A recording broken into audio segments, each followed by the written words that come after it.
Ahora sí.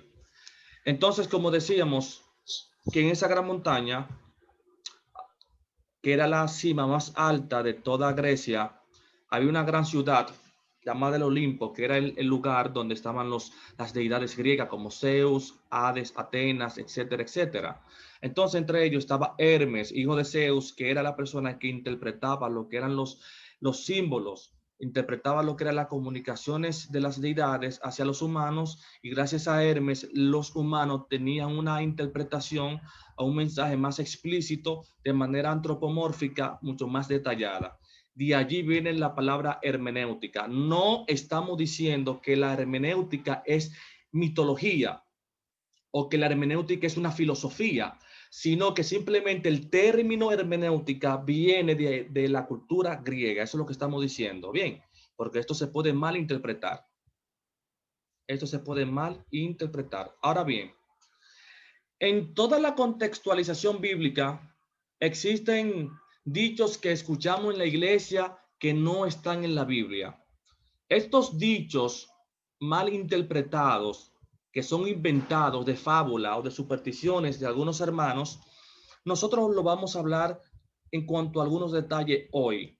Y vamos a revelar que estos no son bíblicos, son antibíblicos, no tienen asidero bíblico, no tienen fundamento bíblico. Entonces, eh, estas malas interpretaciones le ha causado errores totalmente indispensables en lo que es la iglesia, como por ejemplo, dice que Jesús era rubio. Hay un coro que dice, el rubio de Galilea va pasando ya. ¿Recuerdan ese coro? El rubio de Galilea va pasando ya.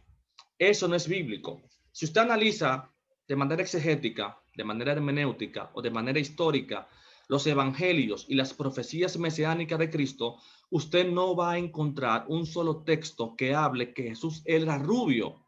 Simplemente la persona que lee estos textos hace supersticiones, hacen imaginaciones, porque el judío mayormente tiene el pelo rubio y por esta razón tiene que ser rubio. Entonces, esto es una mala interpretación causada por las supersticiones de la persona. De tal manera que en la Biblia no hay ninguna referencia que nos sugiera que Jesús era rubio.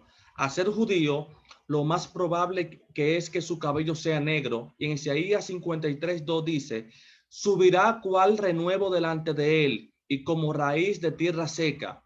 No hay parecer en él, ni hermosura le veremos, más sin atractivos para que lo deseemos. Esta descripción profética, el Mesías está muy lejos del hombre rubio, hermoso y perfecto de ojos azules que pintan por ahí diciendo que es Jesús. Es decir, que esto no existe, esto no tiene asidero, esto no tiene fundamento bíblico. Es decir, que este coro es antibíblico, totalmente antibíblico. El segundo punto es que los dones del Espíritu son irrevocables. Repito, el segundo punto que la iglesia ha adoptado es que los dones del Espíritu son irrevocables. Esto es una mala interpretación. Ahora, ¿por qué este texto es una mala interpretación? Porque de acuerdo a la contextualización histórica, o sea, ahí estamos fundamentalizando dos tipos o dos principales pilares de la hermenéutica, tanto el contexto como la historia, nos daremos cuenta que los dones irrevocables no se le está hablando a la iglesia, sino a la nación de Israel. Por ejemplo, este dicho existe porque sacaron a Romanos 11:29 de su contexto, tomando ese versículo sólido, aislado. Si leemos el versículo que está antes de este y el siguiente, nos daremos cuenta que en realidad se está hablando de los dones del llamado de Israel. Por ejemplo, en el verso 28, así que en el cuarto, así que en cuanto al evangelio, son enemigos por causa de vosotros, pero en causa de la elección son amados por causa de los padres. Ahí está hablando de quiénes, de la iglesia. No, aquí está hablando de la nación de Israel. Dice aquí, dice el verso 29, porque irrevocables son los dones y el llamamiento de Dios. O sea, está hablando ahí de Israel. Pues como vosotros también de otro tiempo erais desobedientes a Dios, pero ahora habéis alcanzado misericordia por la desobediencia de ellos. Es decir, que aquí los dones que está hablando son en cuanto a los privilegios, en cuanto a la postura del judío. Porque el judío piensa, o el hebreo piensa, que con el hecho de que Dios tenga un trato con Israel y por amor a sus padres, ya ellos tendrán un perdón, y no es así. Es decir, que la iglesia de hoy en día lo está sacando del contexto histórico y lo está aplicando a la iglesia. Quiero abrir un pequeño paréntesis en cuanto a esto. Miren, la iglesia es una entidad aparte de Israel. Es decir, una cosa es Israel y una cosa es la iglesia. Nosotros no podemos mezclar la iglesia con Israel. Son dos entidades diferentes. Y eso lo vamos a ver en toda esta clase. Porque hay personas que fundamentalizan para la iglesia conceptos judíos y cosas de la iglesia lo establecen para Israel. Y esto es una mala interpretación. Otro punto es que por cada alma ganada tendremos una piedrecita o estrella en nuestra corona. Esto es una mala interpretación. Esto es una mala interpretación. Repito, el hecho de decir usted que por cada alma ganada usted va a tener una piedrecita o una estrella en su corona, esto es una mala interpretación bíblica. Dice, recibiremos una corona incorruptible de gloria, pero en ningún lugar de la Biblia se menciona que tendremos una estrellita por cada alma que ganamos. Primera de Pedro 5:4, escuche bien. Y cuando aparece el príncipe de los pastores, vosotros recibéis la corona incorruptible de gloria. Es decir, que ni en Apocalipsis o en el Nuevo Testamento no hay referencia bíblica que diga que usted tendrá estrellas por cada alma salvada. Bien, ¿qué usted opina sobre este punto?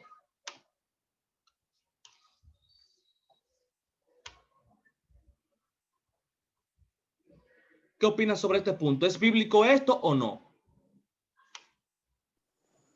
Es antibíblico. Perfecto, perfecto. Así es.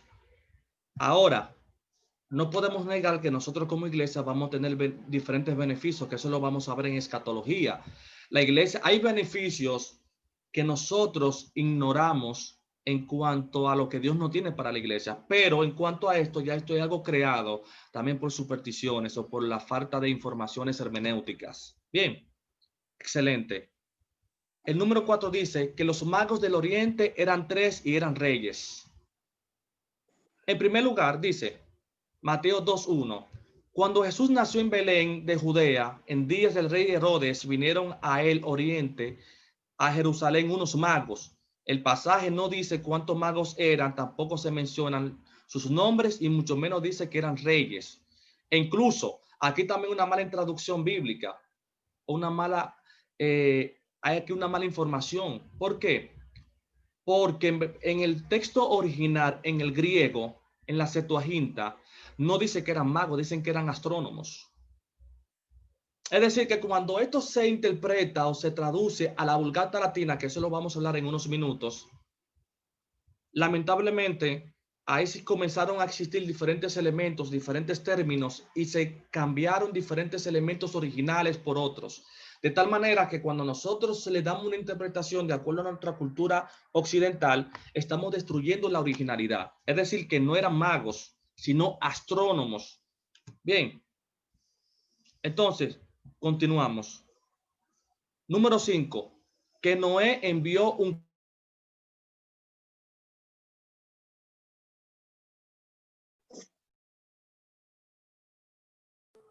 Habla su micrófono, profesor, que sin querer le di. Perfecto, ya. Perfecto, sí, eso era. Dice aquí que Noé envió un cuervo después del diluvio y este no regresó.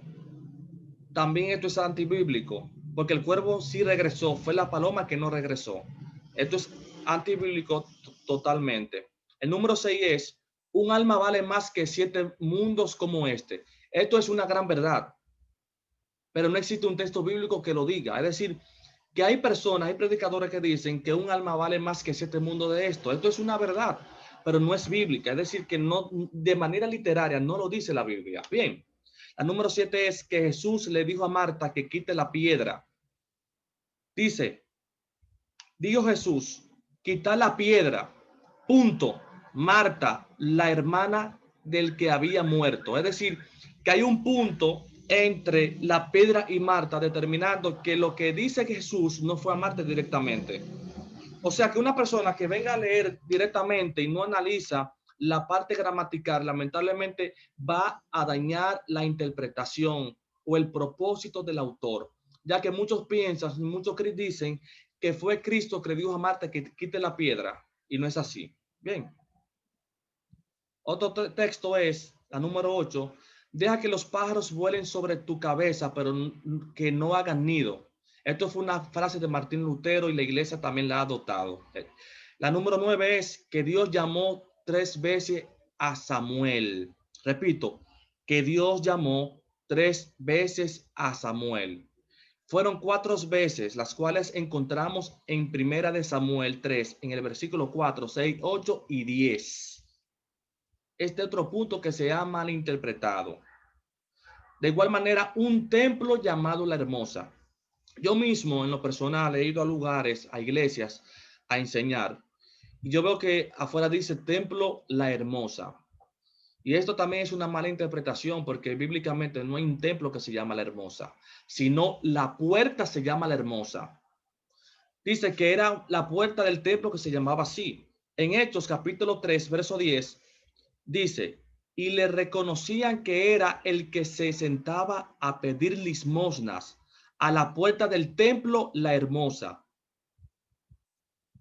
¿Usted escuchó? A la puerta del templo, La Hermosa. Es decir, que no es la iglesia que se llamaba La Hermosa, no era el templo de Israel, sino la puerta que su nombre era La Hermosa. Bien. Otro punto es la número 11, que Jesús fue a preparar moradas. También aquí vemos una mala interpretación. Dice que las moradas están desde antes de la fundación del mundo. Jesús fue a preparar lugares, no moradas, lugares. En la casa de mi padre muchas moradas hay. Si así no fuera, yo os lo hubiera dicho. Voy pues a preparar lugar para vosotros, no morada, lugares. Juan 14:2. Esto también se ha malinterpretado. La número 12 es Dios bendice al dador alegre. Este es un texto que se ha malinterpretado para aquellas personas que se lucran con los feligreses o con los recursos de la iglesia. Dios bendice al dador alegre. Cada vez que voy a una iglesia, muchas personas que van a cantar el coro de las ofrendas siempre dicen Dios bendice al dador alegre. Y esto no es bíblico. Repito, esto no es bíblico. No dice que lo bendice, sino que lo ama. No es que Dios lo bendice. Porque el hecho de que una persona ofrenda o diezme en una congregación, eso no quiere decir que Cristo tenga una deuda con usted. Simplemente usted está devolviendo un 10% de lo que usted ganó. No es que Dios te va a recompensar por esto. Esto no es bíblico. Dice que cada uno de cómo propuso en su corazón, no con tristeza ni por necesidad, porque Dios ama al dador alegre. Dios ama al dador alegre, no es que Dios bendice al dador alegre. ¿Qué ustedes opinan en cuanto a esto? A los pastores, ministros, ¿qué dicen? Amén, amén, amado Pastor José Núñez de este lado. Yo creo que en el tema de la transliteración es que hemos venido perdiendo mucho y ahí se ha ido perdiendo la esencia y hemos asumido todos estos fallos, vamos a llamarlo así, porque como usted bien dice, si nos vamos un poco más a los originales, buscando la realidad de cuál fue lo que expresó el texto y tratando de interpretarlo literalmente, pues pierde mucho lo que a uno tradicionalmente le han enseñado, aunque en lo particular, en ese último texto que habla de que Dios ama al dador alegre y cuando Dios te ama, pues ya es una bendición de por sí. Entonces, pero nada, debemos tratar de irnos un poco más a los originales, a buscar en la esencia real y es lo que vamos a aprender cada día más aquí. Así que está muy interesante. Excelente, distinguido. En cuanto al contexto de una persona decir que Dios bendice al dador alegre, en ese contexto lo que está diciendo la persona es, en cuanto a esa bendición es que Dios te va a remunerar por lo que tú estás dando. Porque sabemos que cuando Dios no ama es una bendición y hay diferentes tipos de bendiciones, pero esa bendición bajo el contexto que el hermano lo está diciendo es una bendición de que dame que Dios te dará, entrega que Dios te dará. Y eso no es bíblico. O sea, aquí lo podemos ver. Dios te puede bendecir, o sea, Dios te puede bendecir económicamente. Eso es una verdad bíblica, eso no lo vamos a negar jamás.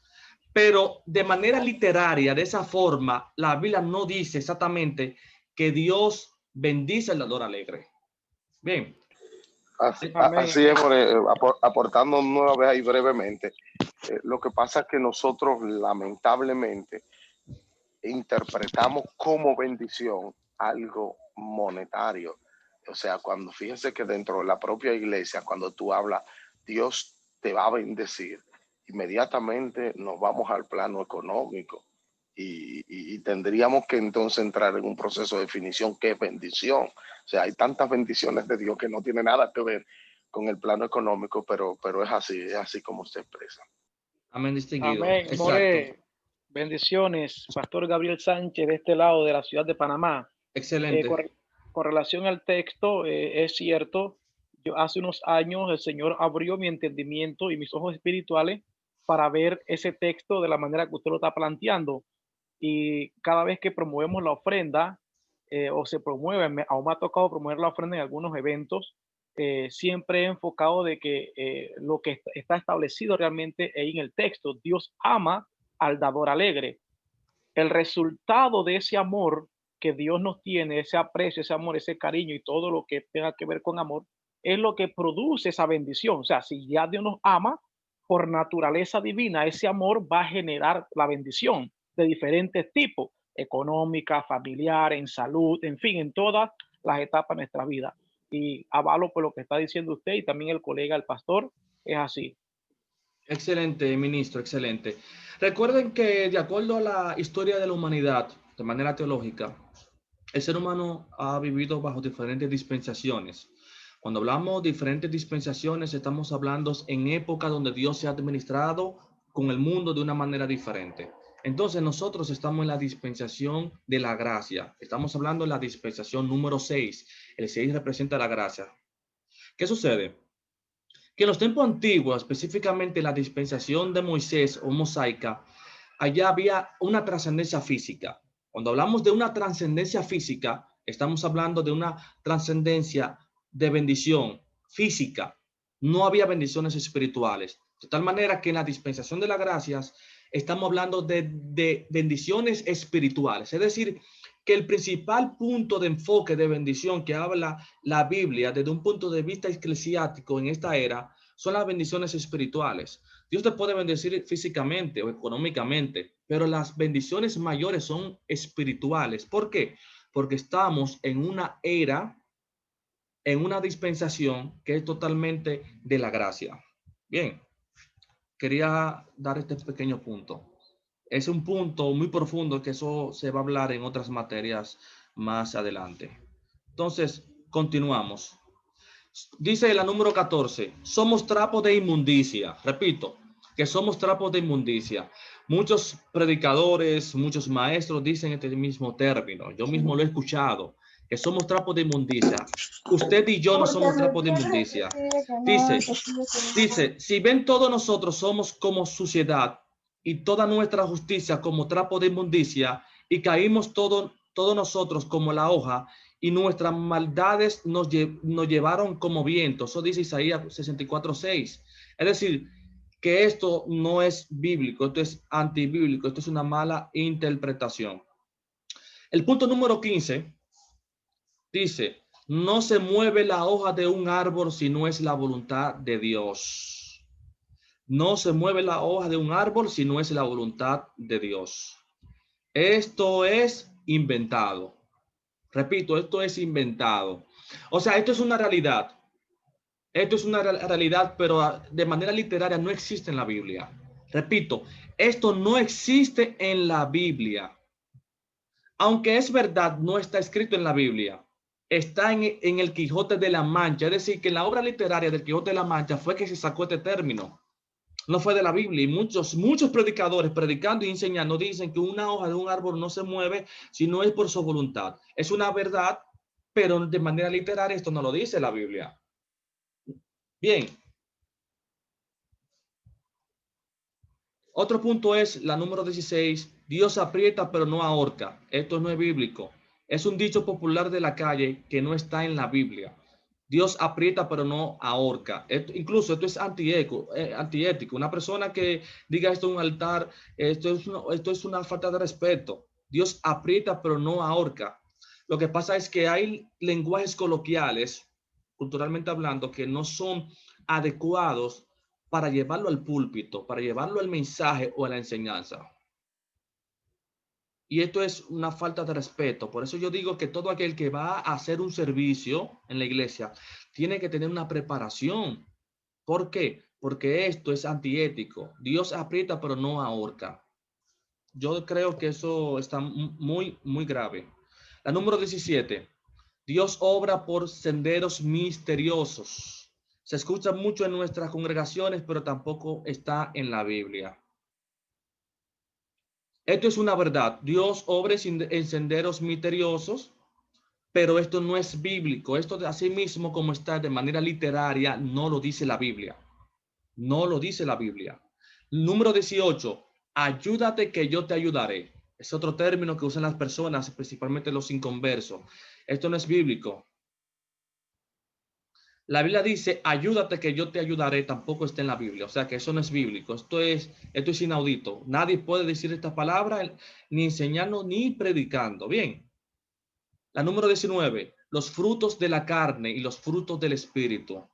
Esto no es bíblico. El fruto sí tiene fruto, el espíritu sí tiene fruto, pero la carne tiene obras. Repito, el espíritu sí tiene frutos, pero la carne tiene obras. El espíritu o la carne no tiene fruto. Esto es antibíblico, esto es una mala interpretación. Como dijo el pastor, hay malos términos por la transliteración bíblica, por las malas traducciones, que eso lo vamos a ver casi ahora, y eso lo entendemos. Estas son más justificables, pero usted decir, sacar del texto bíblico un elemento y añadirle otro, esto es una falta grave.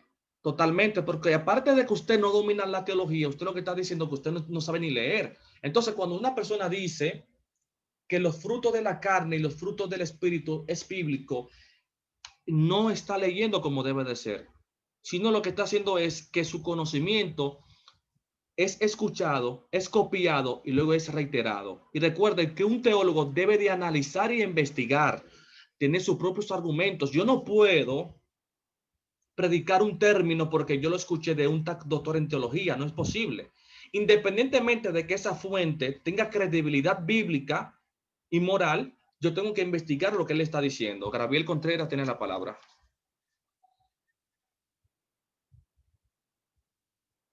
El distinguido Gabriel levantó la mano, ¿verdad? Amén, amén. Profe, Dios le bendiga a todos. Amén.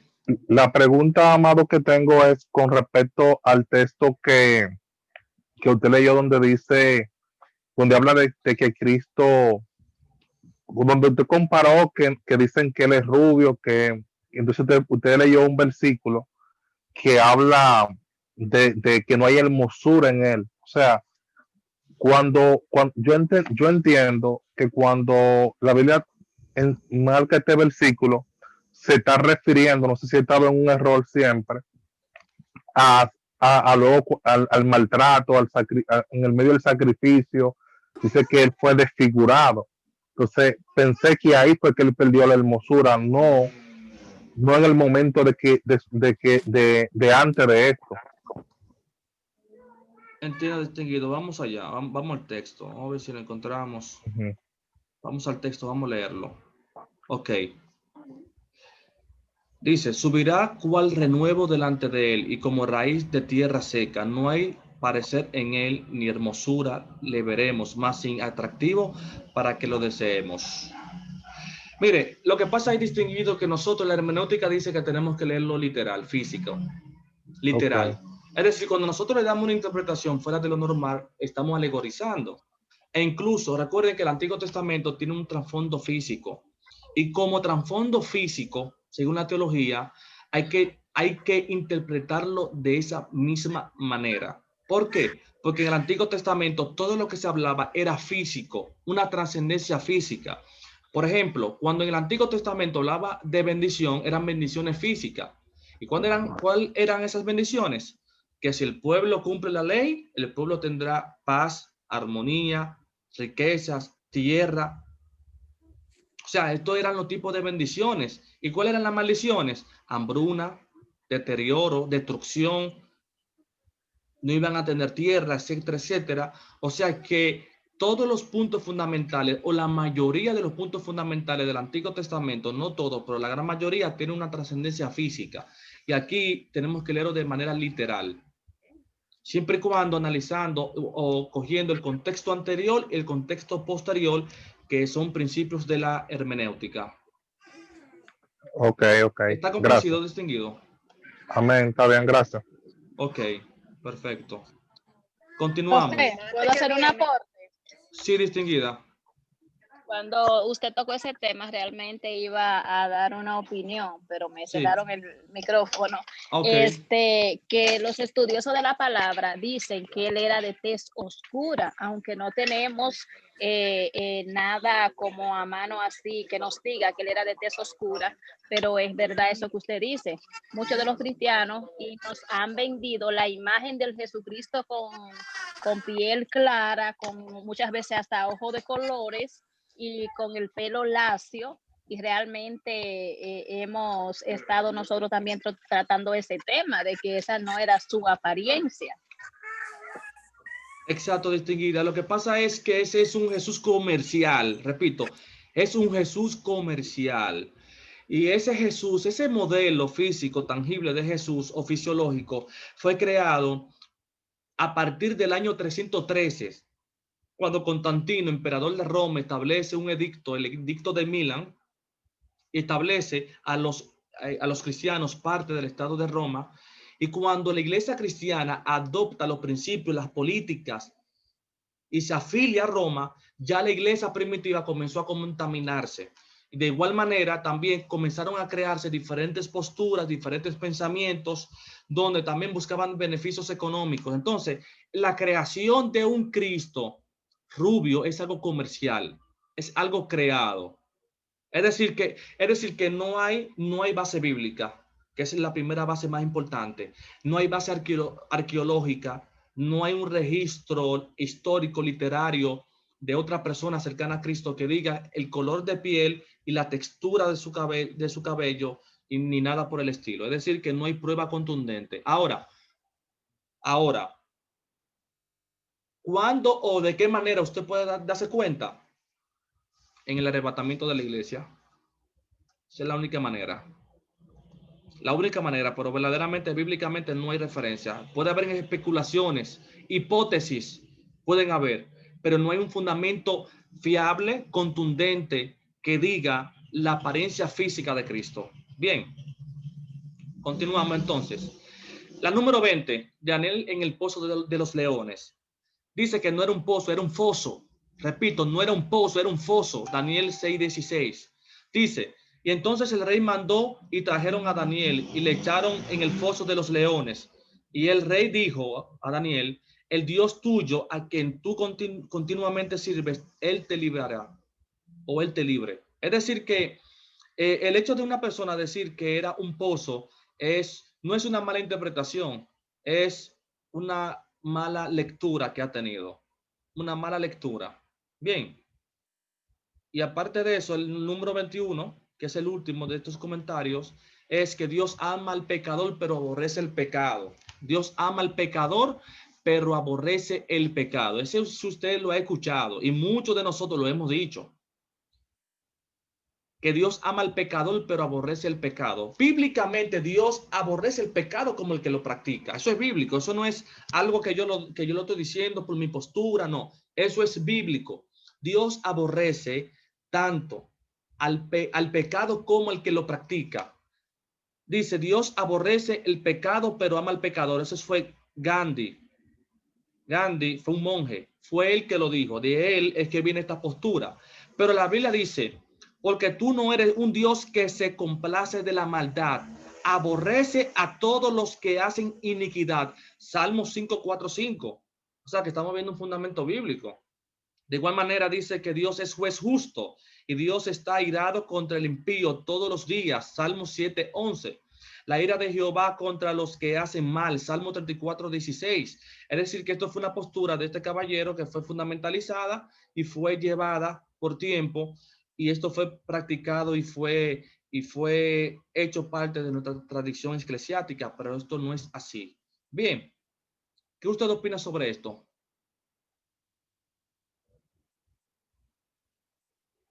¿Primera vez que lo escuchan? ¿O ya lo sabíamos?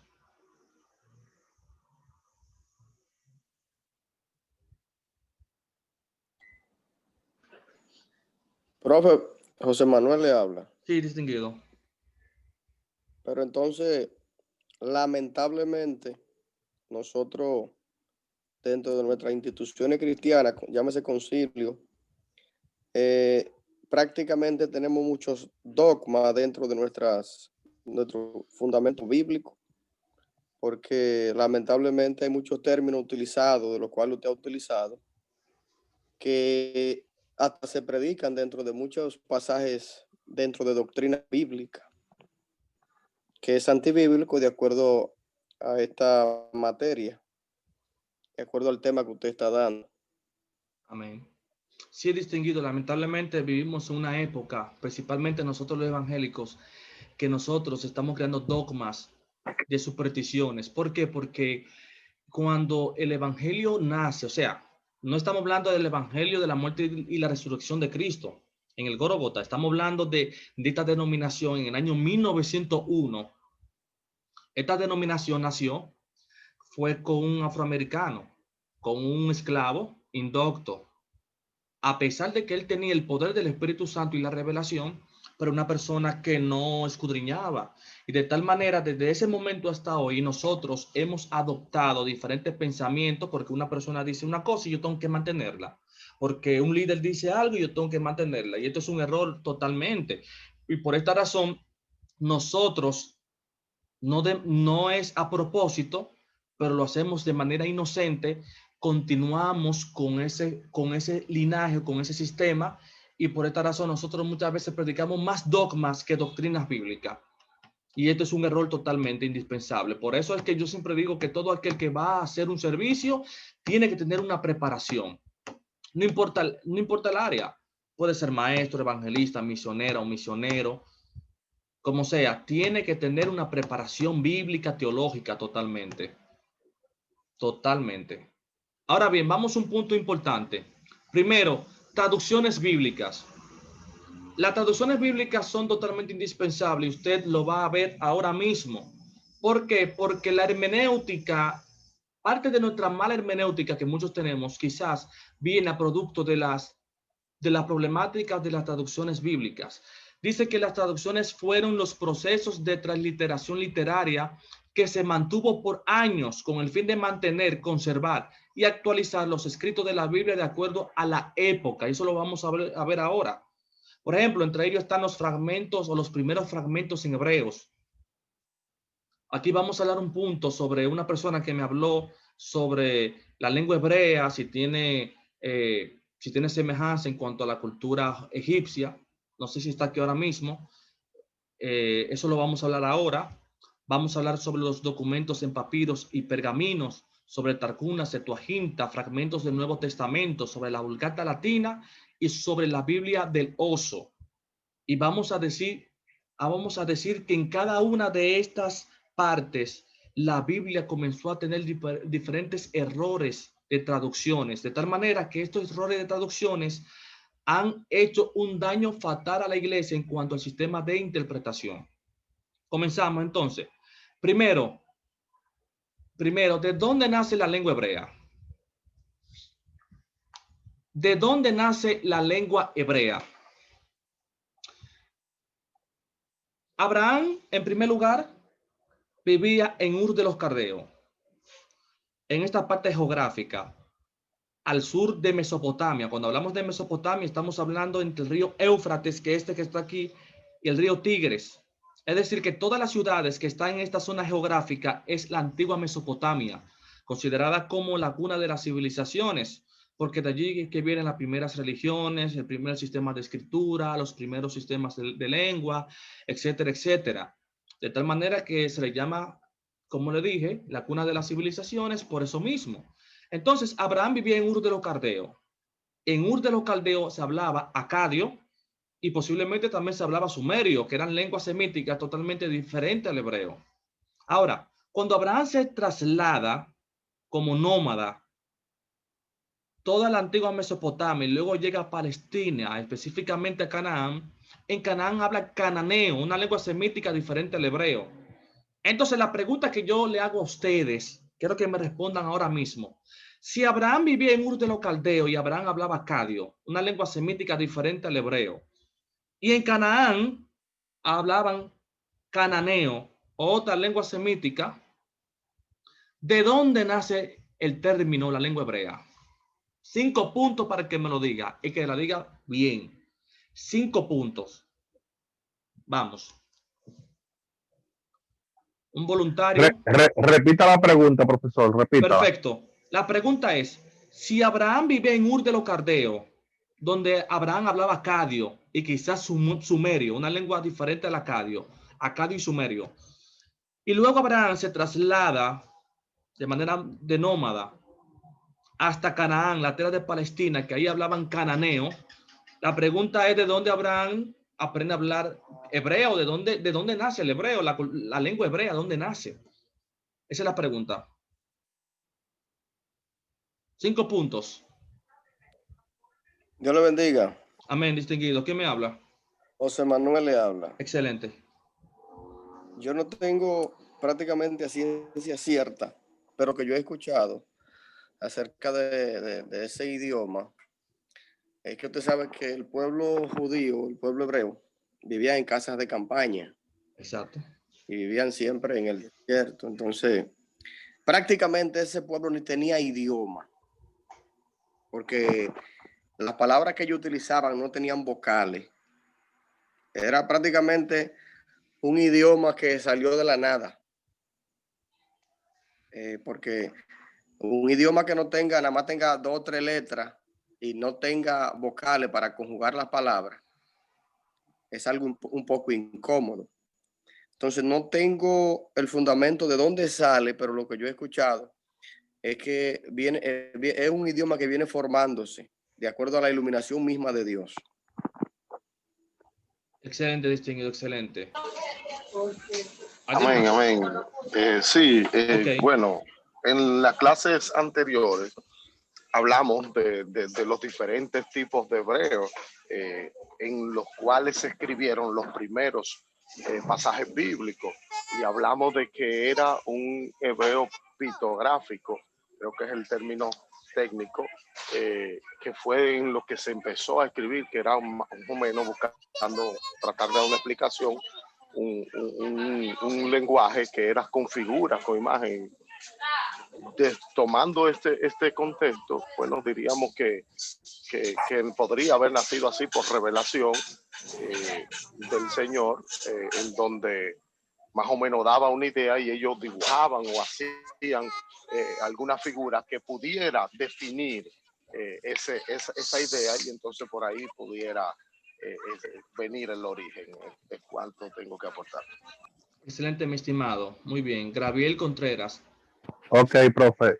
Yo entiendo que esa lengua fue adoptada. O sea, ya que si en Canaán Abraham hablaba un lenguaje, entonces cuando él se mueve de la tierra, cuando se muda, se hablaba otra lengua, es posible que entonces se haya adoptado esa lengua de alguna tribu, sea de Canaán o de donde ellos estaban. Excelente, distinguido. Usted está como por ahí, más o menos. Ministro. Sí, usted abre la puerta. Sí, ¿quién me habla? Freisy. Excelente. Se pudiera decir que es que el cananeo que hablaban ellos, cuando cruzaron el río, que eso es lo que los hace llamar hebreos, se ligaron esas dos lenguas con el tiempo, y de esas dos, como en especie de fusión, es que ¿De cuáles nace. dos? ¿De cuáles dos? Acuérdese que donde él estaba, en Ur de los Caldeos, él se hablaba ese idioma, el cardio, ¿no es que usted dijo? Acadio. Alcadio. Entonces, Sí. cuando cruzan cuando cruzan el río, ¿verdad? Cuando cruzan el Jordán, cuando Abraham cruza el Jordán, de este lado se hablaba el cananeo, ¿no es? ¿O estoy equivocado? Así es. Entonces, yo lo que entiendo es que quizás el estar allí, en esa fusión de idiomas, quizás se forma lo que comúnmente llamamos hebreo. En una de las lenguas hubo se perdieron quizás palabras, términos, se ligaron, ¿me entiende? Como ha sucedido en otras naciones, que se fusiona una palabra con la otra y sale una palabra que al final eso es por ahí, esa es la idea que Usted va por yo ahí tengo. más o menos. Sí, O sí. también, profe, disculpe que entre de una vez así. Es posible que tanto en Canaán como en la tierra donde Abraham se muda, surjan esa palabra que nosotros llamamos como dialecto.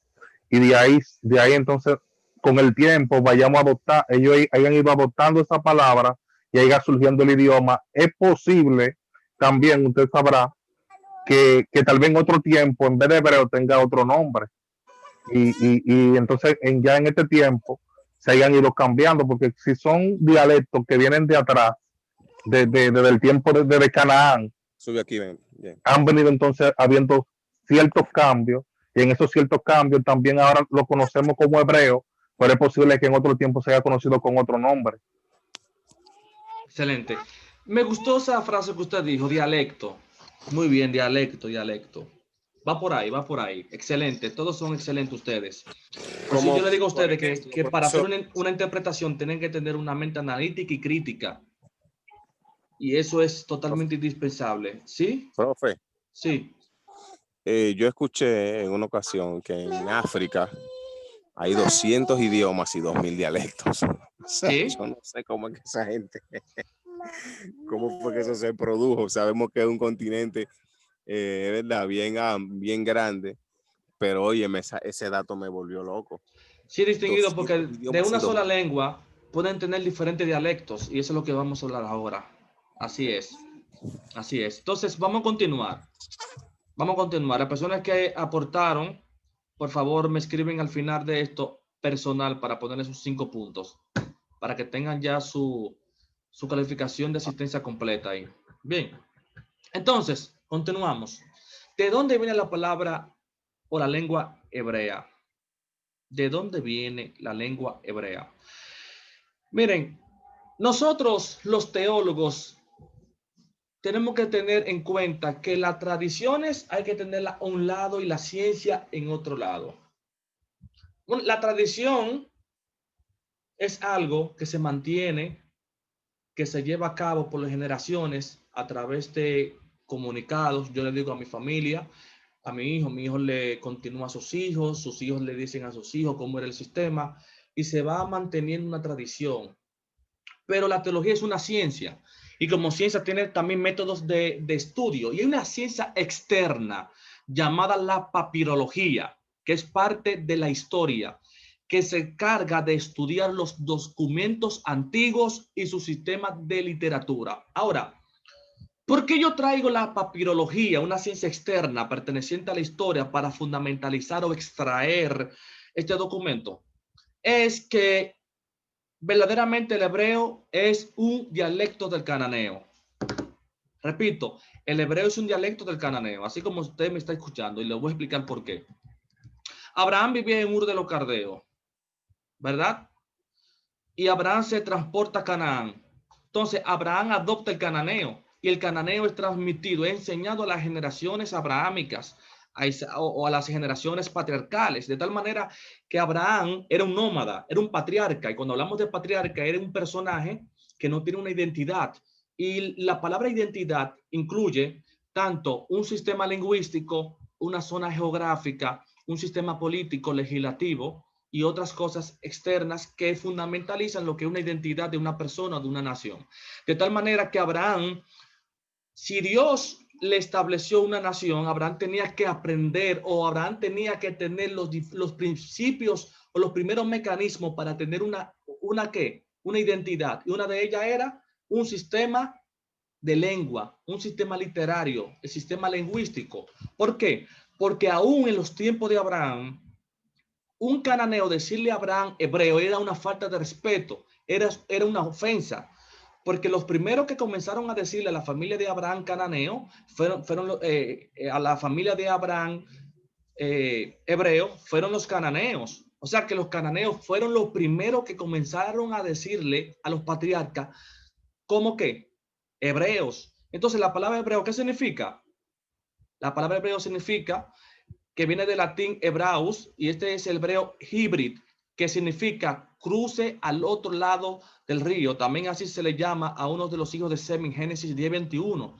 Es decir, cuando un cananeo le decía, por ejemplo, a Abraham, hebreo, era una falta de respeto, porque lo que le está diciendo en pocas palabras era usurpador, porque vienes del otro lado del río a usurpar mi tierra, porque algunos cananeos entendieron cuál era el propósito de la familia de Abraham, porque de acuerdo a la promesa o el pacto abrahámico era que Dios le iba a dar una zona geográfica, cuya zona geográfica se encuentra en toda la parte de Palestina, que era en la antigüedad Canaán.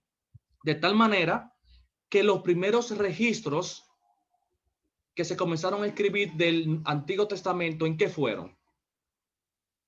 Según la papirología, esto es algo de decodificar, de digerir, pero es necesario. Según algunos doctores en teología, algunos papirólogos, algunos historiadores, se ha determinado, escuche bien, que el primer documento de la Torá fue escrito en cananeo.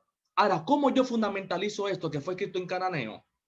Porque según la egiptología y la arqueología, Israel no duró 400 años en Egipto. ¿Por qué? Porque aún, escuche bien, porque aún Israel no tenía un sistema lingüístico, no tenía una identidad propia, una zona geográfica, una zona política, no tenía un sistema lingüístico, un sistema de literatura.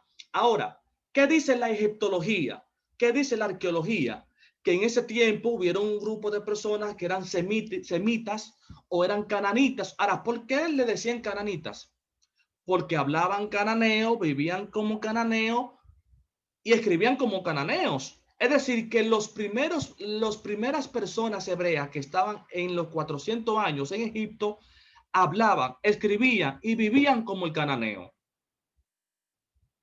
De tal manera que se dice y se ha comprobado, gracias a la papirología y a los documentos científicos, que los primeros registros del Antiguo Testamento de la Torá fue escrito ¿en qué? En cananeo. Ahora, usted no puede decirle esto a un hebreo, porque su tradición es, incluso han tratado de divinizar, poner al hebreo como que fue Dios que lo estableció. Ok, conocemos que Dios estuvo en medio de esto para poder desarrollar una nueva lengua, originalmente para Abraham y para su pueblo. Pero nosotros no podemos negar que la lengua hebrea era un dialecto del cananeo, que incluso en estos 400 años que Israel tuvo en Egipto, no podemos negar que parte de la gramática, escuche bien, parte de la gramática y de algunos términos de la lengua del copto egipcia, de los jeroglíficos, se escribieron ¿en qué? No que se escribieron, sino que los cananeos o los hebreos adoptaron parte del sistema de escritura de los jeroglíficos o del copto egipcio, y gracias a esto el hebreo fue evolucionando de un hebreo, como una persona lo dijo casi ahora, pictográfico, a un hebreo arameizado, y fue evolucionando que hasta el sol de hoy es un hebreo totalmente moderno, totalmente. De tal manera, concluimos en esta parte que el hebreo nace de un dialecto del cananeo, O sea que estamos hablando que el primer sistema de hebreo que comenzó a escribir lo que fueron los primeros fragmentos del Antiguo Testamento fue en cananeo, porque aún se desconocía una lengua natal, históricamente hablando. ¿Qué opinan sobre esto? Perfecto, perfecto, profe. Excelente. ¿Seguros? ¿Están de acuerdo? Recuerden que tenemos que tener un conocimiento de las tradiciones hebreas, eso es indispensable, pero tenemos que tener un conocimiento pleno en cuanto a los sistemas científicos de la historia. ¿Por qué? Porque como nosotros conocemos que la Biblia fue escrita en papiro, gracias a la papirología, gracias a la historia, gracias a la arqueología, a la antropología, que son ciencias externas que arrojan luz para poder interpretar los textos bíblicos. Por ejemplo, los primeros fragmentos de hebreo o del Antiguo Testamento fueron escritos en papiro, gracias a la papirología. La papirología tiene que ver también con esto, con estos documentos antiguos. Y según la papirología y la arqueología, fueron escritos en papiro. Ahora, ¿qué es el papiro? El papiro viene del latín papyrus y este es del griego y también viene del griego. Es el nombre que recibe el soporte de escritura elaborado a partir de ciperus. Papyrus, una hierba palustre acuática de la familia de las ciperáceas, muy común en el río Nilo, en Egipto, en algunos lugares de la cuenca del Mediterráneo. Es decir, que el papiro, ustedes lo pueden ver aquí mismo, era una plantación parecida al bambú.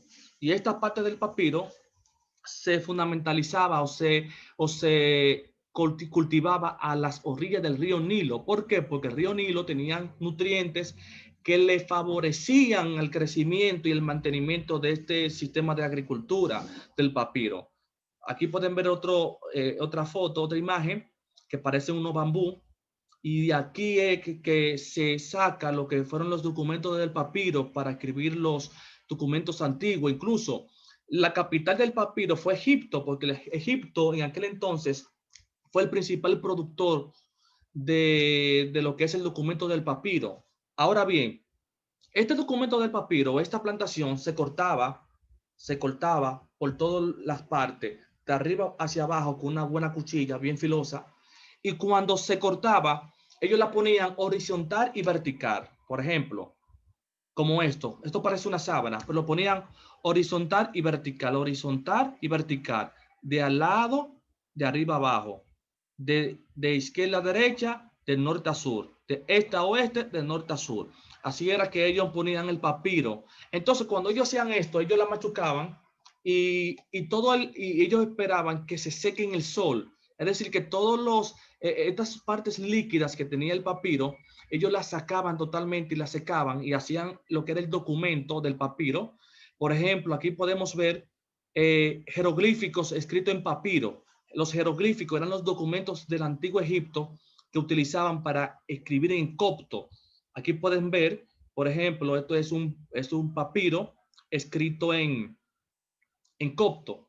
Pero en Egipto había unos estuches de cilíndricos de metal utilizados para conservar el rollo del papiro. Es decir, el papiro tenía un tiempo de caducación. Es decir, el papiro tenía un tiempo que llegaba ese tiempo y automáticamente se dañaba, se deterioraba. Entonces, para el egipcio o el escriba o el copista, que eran aquellas personas que escribían, tenían que mantener esto, y para poder mantener el papiro, los documentos antiguos, ellos lo incluían en estos frascos. Aquí vemos, por ejemplo, lengua copta. Ese tipo de lengua era en tipo de animales, y allí entraban a los documentos del papiro. ¿Qué pasa? Israel no tenía estos documentos del papiro. ¿Qué yo quiero decir con esto? Que a Israel no tener estos documentos o estas partes que mantenían la vida del papiro, el copista o el escriba tenía que transliterar de un texto a otro para poder mantener los registros del Antiguo Testamento.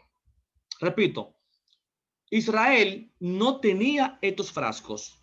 Entonces, no tener estos frascos de metal, que esto permitía la durabilidad del documento del papiro, Israel tenía que transcribirlo de un texto a otro, de un papiro a otro, el copista, y allí comenzaron a existir los primeros errores de transcripción o de traducción. Por ejemplo, donde había una A, le quitaban la A. Donde había una B, le quitaban la B. Donde había un término, le quitaban el término y le ponían otro término. Entonces, ahí comenzaron, o esta fue la primera causa de lo que fueron los primeros registros de las primeras traducciones o mal traducciones por la transliteración de los copistas. Bien, luego viene lo que es el Pérgamo. El Pérgamo, aquí lo pueden ver, el Pérgamo del latín tardío, Pergamum, y este es el griego bizantino, Pergamen, literalmente el Pérgamo, porque en esta ciudad se preparaba las pieles para escribir en un material hecho a partir de piel de cordero o de otros animales, especialmente fabricado para poder escribir sobre él. Es decir que este nombre fue establecido por la ciudad de Pérgamo, que está a las orillas de Anatolia o de Asia Menor. Entonces el Pérgamo eran pieles de vacas, eran pieles de otros animales que ellos la cortaban, la secaban y luego ellos hacían el documento.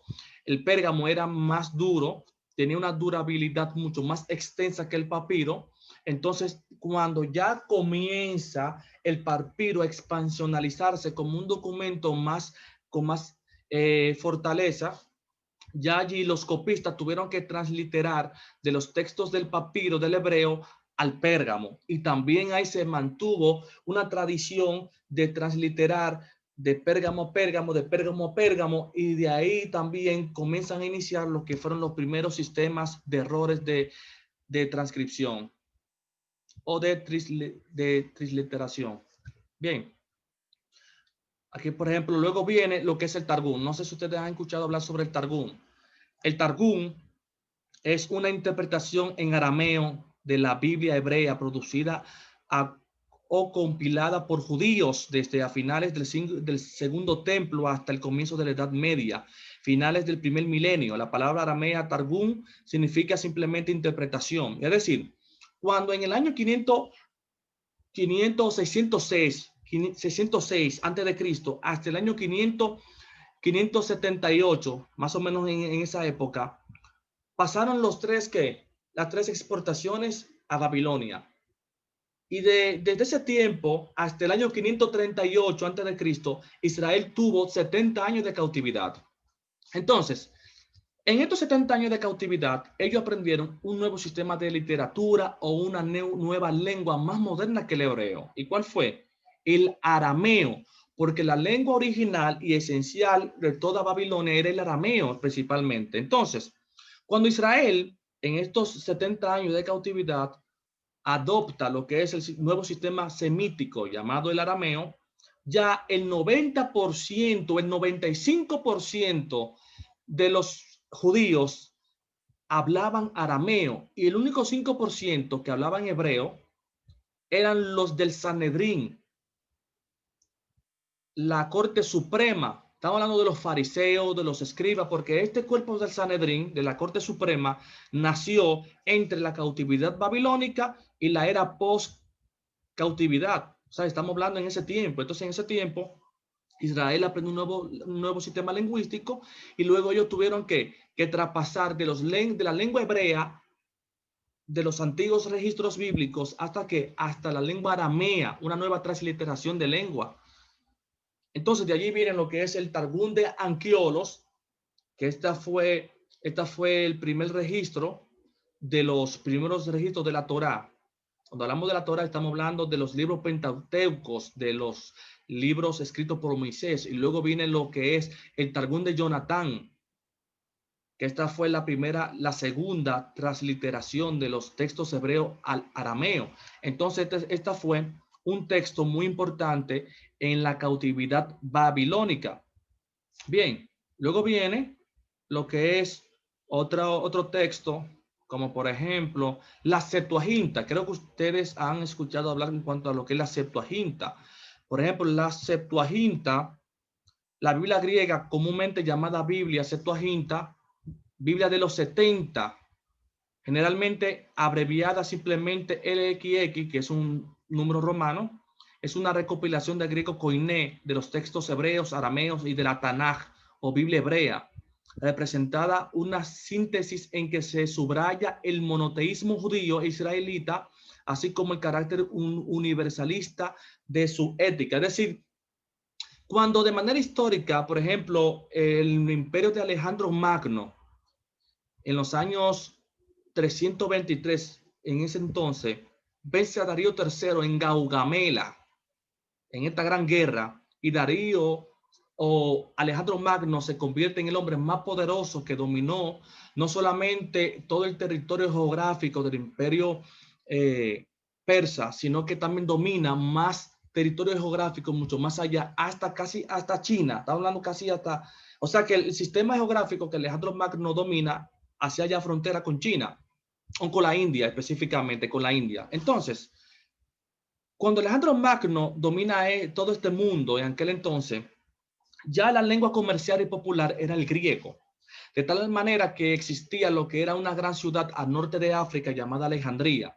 El nombre de Alejandría fue puesto por su gran monarca Alejandro Magno, honor a él, y allí había una gran biblioteca que era considerada la biblioteca más importante de aquel entonces. Entonces, Ptolomeo Filadelfo, que era el rey, el gobernador de Alejandría, él mandó a llamar a 70 hombres y ellos transliteraron de los textos hebreos al griego, llamada la Septuaginta. Y de allí es que viene lo que es la otra transliteración, que cuando ellos traducen de los textos originales al griego, también se comienzan a existir diferentes errores de transliteración. Y eso lo vamos a hablar ahora. ¿Cuáles fueron algunos errores de transliteración? De tal manera que estos errores de transliteración, esto no han dañado en cuanto a nuestro sistema hermenéutica, y eso lo vamos a hablar en unos minutos. Por ejemplo, aquí también podemos ver fragmentos del griego del Nuevo Testamento. En cuanto a fragmentos del griego del Nuevo Testamento, según la papirología, otro dato que quizás ustedes no saben, pero quiero que lo investiguen. Esto lo pueden anotar, anótenlo. Según la papirología y algunos expertos de la materia, se ha confirmado, no es una superstición, no es una hipótesis, no es una creencia, no es una teoría, se ha confirmado que los libros ignóticos, Mateo, Lucas, etcétera, hay una persona que está rayando el documento, por favor. Hay una persona que está rayando el documento para ver si lo puede borrar, si es tan amable. Continuamos. Según la papirología y algunos expertos de la materia, han establecido que los primeros libros del Nuevo Testamento, estamos hablando de Mateo, Lucas y Marcos, fueron escritos ¿en qué idioma? Según fueron escritos en arameo, porque los únicos libros que hay fragmentos de palabras o términos en arameo fueron en Mateo, fue en Lucas y fue en Marcos. Y según los fundamentos de la papirología se ha demostrado que para poder hacer un exégesis o para hacer una interpretación hermenéutica de los libros ya mencionados, tienen que buscar qué versión. La Pechita, porque la Pechita es una Biblia que viene del Targum. Recuerden que el Targum es la transliteración del hebreo al arameo. Entonces, según los expertos, que para poder analizar o para poder comprender lo que es el Nuevo Testamento, específicamente Mateo, Lucas y Marcos, desde el punto de vista original, hay que buscar la Pechita, que la Pechita tiene una transliteración o una profundidad original en cuanto al arameo, ya que según los documentos históricos, estos documentos se escribieron en arameo y luego, antes de perderse, se transliteraron al griego, de tal manera que los primeros escritos fueron en arameo en estos 3 libros ya mencionados. Luego, cuando se fue expansionalizando lo que es el sistema de literatura en el Nuevo Testamento, recuerden que la semana pasada hablamos que el Nuevo Testamento fue escrito en griego koiné, en ático y en jónico, en esos 3 principalmente. El ático, jónico y el koiné. Por ejemplo, la carta de Pedro fue escrita en griego koiné. En la carta, por ejemplo, en Corintios, fue escrita en ático. Efesios fue escrito en jónico. Es decir, que para nosotros hacer un exégesis o una interpretación del Nuevo Testamento, tenemos que analizar lo que es cada dialecto, aprender estos dialectos, y estos son indispensables. Recuerden, un principio hermenéutico es: nunca interpreten el Nuevo Testamento con la cultura hebrea. Esto es un error fatal hermenéuticamente. ¿Por qué? Porque el Nuevo Testamento fue escrito en el griego. Entonces, interpretar el Nuevo Testamento desde una óptica culturalmente hablando hebrea es un error gravísimo y no es permitido en la hermenéutica. Le recomendamos interpretar la Biblia culturalmente hablando desde el punto de vista del lenguaje que se utilizó para escribir su originalidad. Bien, entonces, luego viene lo que es la Vulgata Latina. La Vulgata Latina fue hecha en el año 382 por un gran hombre llamado Jerónimo. Y este hombre fundamentalizó lo que es la Vulgata Latina. Luego viene lo que es el Oso, la Biblia del Oso, que fue la primera Biblia escrita en el castellano. Le llaman la Biblia del Oso por motivos a que en su portada había un oso tomando una vasija de miel. ¿Por qué? Porque en la Edad Media estaba prohibido por la Iglesia Católica de que la Biblia se expansionalice, y mucho más con otro lengua que no sea el latín, de tal manera que aquel que transcribía lo que eran los textos de la Biblia del latín, por ejemplo, al alemán, al inglés o al español, era totalmente penalizado con la muerte según la Iglesia Católica. Excelente. Ahora bien, ¿qué yo quiero decir con toda esta parte histórica? Que con esta parte histórica, que gracias a esta parte histórica de las traducciones bíblicas, nosotros tenemos la Biblia hoy en día. Y no solamente que usted y yo portamos la Biblia, sino que cada nación, cada cultura, cada lengua tiene una Biblia en sus casas. Entonces, errores de traducciones bíblicas textuales. Por ejemplo, aquí vemos Génesis 1:1. Eso lo hablamos la semana pasada y quiero fundamentalizar esto ya. Génesis 1:1. Dice: en el principio creó Dios los cielos y la tierra estaba desordenada y vacía, y las tinieblas estaban sobre la faz del abismo, y el Espíritu de Dios se movía sobre la faz de las aguas. Entonces, en la Reina Valera tiene una mala traducción. ¿Por qué una mala traducción? Porque hay personas que dicen que en el primer verso del Génesis pasaron millones de años. Y entre el verso 1 y el verso 2, en este vacío que está aquí, fue la llegada de Satanás a la tierra, que cuando Satanás llegó a la tierra hubo una explosión cataclísmica tan grande que en el verso 2 hay un deterioro totalmente. Y esto es antibíblico, esto no tiene asidero bíblico, esto no es bíblico. ¿Por qué no es bíblico? Mire, con mucho respeto, pero todo aquel que fundamentalice esta postura tiene una postura interpretativa obsoleta, atrasada desde el año 1948 hacia atrás. ¿Por qué obsoleta? Porque en el año 1947 al año 1948 se descubrieron unos registros llamados los registros o los rollos de Qumran o los rollos del Mar Muerto, escritos por los esenios, que según la arqueología son considerados como los registros o el descubrimiento más importante de todo el tiempo de la iglesia cristiana. Y según los esenios, cuando ellos escribieron estos registros, ellos decían que en el verso 1 del capítulo 1 hay una mala transliteración, hay un término que fue añadido que no existe. ¿Por qué? Porque según los textos originales de la Tanakh, dice: en el principio comenzó Dios a crear los cielos y la tierra. Es decir, en el original se dice en hebreo, Bereshit boró Elohim, pero en la Reina Valera dice, Bereshit bara Elohim. Es decir, en el texto original, en la Torah o en la Tanakh, en el Bereshit, en el original, no es que Dios comenzó a crear. Según estos registros descubiertos en el año 1948, se ha demostrado es que Dios dijo: en el principio comenzó Dios a crear los cielos y la tierra estaba desordenada y vacía, y las tinieblas estaban sobre la faz del abismo, y el Espíritu de Dios se movía sobre la faz de las aguas. ¿Qué yo quiero decir con esto? Lo que yo quiero decir es que gracias a esta nueva versión, o este descubrimiento de la originalidad del capítulo 1 de verso 1, se puede decir que fue que Dios comenzó a crear. O sea que en este texto no hay millones de años de existencia, jamás, porque no hay fundamento bíblico, no hay base bíblica. Entonces, mucho menos hay base bíblica para decir que entre el verso 1 y el verso 2 cayó Satanás a la tierra, y el verso 2 es producto de una explosión cataclísmica que deterioró, distorsionó totalmente lo que Dios comenzó a crear o lo que Dios creó en el verso 1.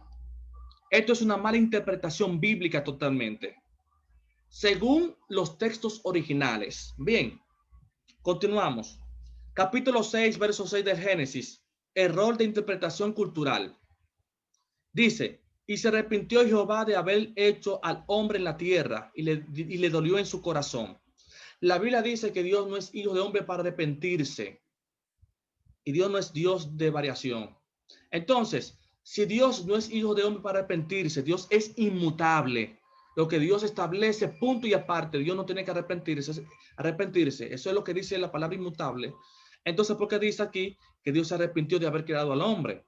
Lo que pasa es que aquí nos hace falta un dominio cultural. Por ejemplo, la palabra traducida como arrepentimiento en el pasaje es naham.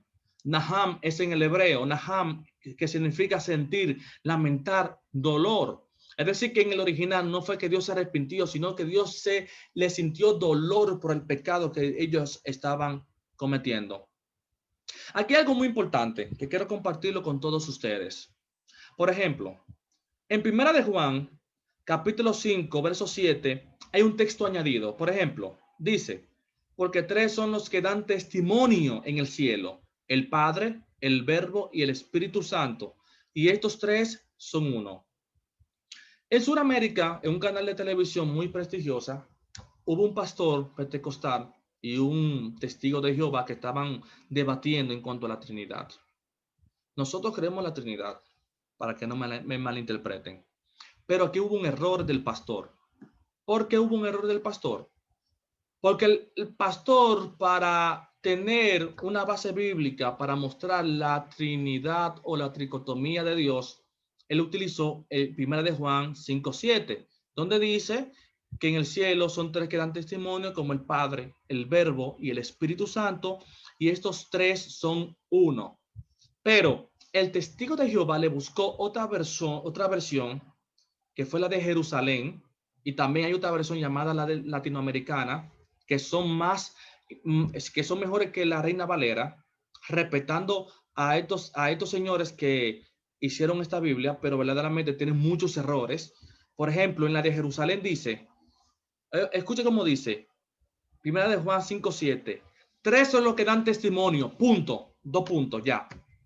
Entonces, mientras que en la Reina Valera, en el verso 7, es más largo. Por ejemplo, mírelo aquí, es más largo. Por ejemplo, este es más largo, mientras que el verso 7 es más corto. Es decir, que en la Reina Valera le añadieron la parte roja que usted puede ver aquí.